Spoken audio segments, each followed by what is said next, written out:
আসসালামু আলাইকুম রহমতুল্লাহ। সবাই কেমন আছেন? আশা করি সবাই ভালো আছেন।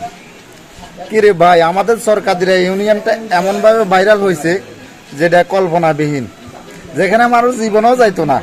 আজকে কেন যে মানুষ ওখানে যায় আমার মাথা ধরে না, কাজ করে না।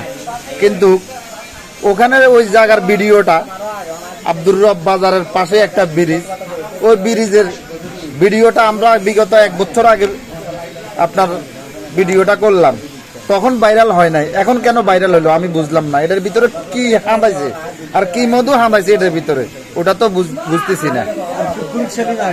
আর আজকে এমন একটা খবর পাইলাম, আমাদের কুকুরু সেলিমটা আসবে বলছিল আমাদের এই জায়গার মধ্যে, কিন্তু এটা আসলে একটা গুজব ছিল। কারণ ওনার ফেসবুক পেজ থেকে আমরা যতটুকু জানলাম উনি আসে না, এটা একটা গুজব ছিল। ধন্যবাদ সবাইকে। তবে জায়গাটা খুব সুন্দর। লোকেশন হলো লক্ষ্মীপুরের কমলনগর 8 নং সরকারিরা ইউনিয়ন, 5 নম্বর ওয়ার্ড, আব্দুর রব বাজারের পাশে, পূর্ব পাশে। এটা হলো ওই জায়গার ঠিকানা, যেটা ভাইরাল ব্রিজ, ওই জায়গার ঠিকানা হলো আব্দুর রব বাজার, পূর্ব পাশে।